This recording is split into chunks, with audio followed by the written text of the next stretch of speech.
Amazon India ने खाद, बीज, कृषि उपकरण जैसे खेती किसानी से जुड़े उत्पादों की ऑनलाइन बिक्री शुरू कर दी है। गुरुवार को खुद कृषि एवं किसान कल्याण मंत्री नरेंद्र सिंह तोमर ने अमेज़न के इस किसान स्टोर का उद्घाटन किया।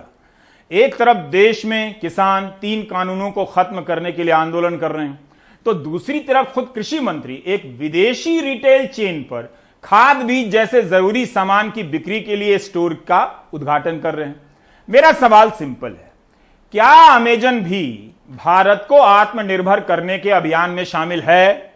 क्या ऐसा भी टाइम आने वाला है जब यह विज्ञापन चलेगा कि आत्मनिर्भर अभियान के प्रायोजक हैं अमेज़न, आमजन नहीं अमेज़न? अब आ से अनुराग द्वारी की यह रिपोर्ट देखिए।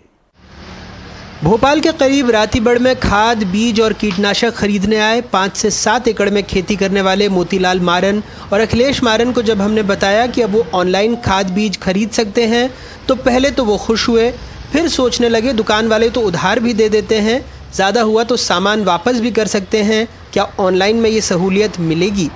किसके पास जाएंगे? दुकानदार तो जो भी हमें हमारी पहचान जहाँ होती है हम वहीं से ज़्यादा लेने का वो रखते हैं, लेकिन यहाँ तो है ना तो हमारी कोई पहचान है। अगर फ़ोन करके हमने बुला भी लिया तो ना तो हम उसे वापस कर पाएंगे और ना किसान इतना शिक्षित है कि उसे वापस कर पाएगा इतना ज़्यादा। ऑनलाइन से हमें फ़ायदा तो है कि घर पे पहुँच जाएगा माल, लेकिन एक नुकसान ये ज़्यादा है कि उसकी हम क्वालिटी नहीं चेक कर पाएंगे।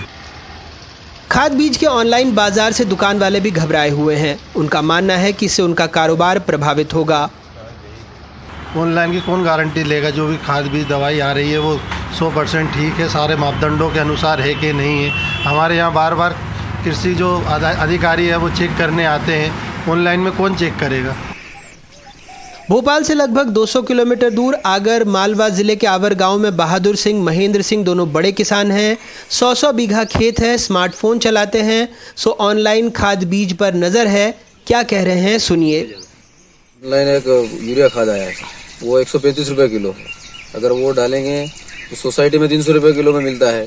300 रुपये का 50 किलो। 50 किलो हाँ। और ये 1 किलो का 135 रुपये है। तो कैसे डालेंगे, कैसे करेंगे पूरा? अभी हमने 10,000 रुपये क्विंटल से सोयाबीन ली, उसको बोई, अब ये आधी भी नहीं उगी। उसके बाद दवाई कितनी महंगी आ रही, कैसे क्या करेंगे हम मैनेजमेंट इसमें? तो ये सब जो लागत होती है आपका बीज और दवाई और खाद, ये कितनी लागत पहुंच जाती है? 1 बीघा में कितना आपको मिल पाता है? क्या आपको जरूरत है? सर कुछ भी नहीं मिलता। अगर दवाई इतनी महंगी मिल रही है, अब एक डोज पड़ रहा है अपन को, जैसे बीघे के ऊपर जो मान लो 1,500-2,000 रुपये का डोज मिल रहा है। अब अभी दवाई छिटकते अपन ने 10 दिन बाद फिर दवाई छिटकनी पड़ रही है, इतनी पड़ रही है। जानकारों का मानना है कि यह पहल किसानों को बड़ी कंपनी के एकाधिकार के चंगुल में फंसा सकती है। बेहतर होता कि सरकार फुटकर के धंधे से इन्हें दूर रखती।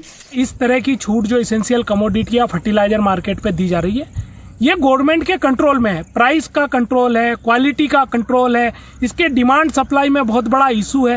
एक तरफ जो सरकार है नीम कोटेड यूरिया लाती है, कहती है कि हम लोग कालाबाजारी को रोकेंगे, जो यूरिया का दूसरे लोग उपयोग कर रहे हैं उसको रोके। कहीं इस तरह की मार्केटिंग चैनल के माध्यम से जो कृषि में उपयोग होने वाले जो सब्सिडाइज्ड प्रोडक्ट है उनको कहीं दूसरे काम के लिए तो नहीं दिया जा रहा। कुछ छोटे सवाल तो पहली नज़र में बनते ही हैं। मसलन ऑनलाइन नीम कोटेड की कीमत 199 रुपये से 250 रुपये प्रति किलो तक है। 20% छूट भी जोड़ ले तो कीमत हुई लगभग 159 रुपये 20 पैसे। सरकारी यूरिया 266 रुपये 50 पैसे 45 किलो, यानी लगभग 6 रुपये प्रति किलो। इससे ज़्यादा वसूलना काला बाजारी की श्रेणी में आता है। सब्सिडी हटाने पर भी ये लगभग 21 रुपये प्रति किलो मिलेगा, लेकिन यहाँ 27 गुना महंगा ऑनलाइन पर छूट के साथ। यकीनन ऑनलाइन किराना बेचने और खेती का सामान बेचने में फ़र्क है।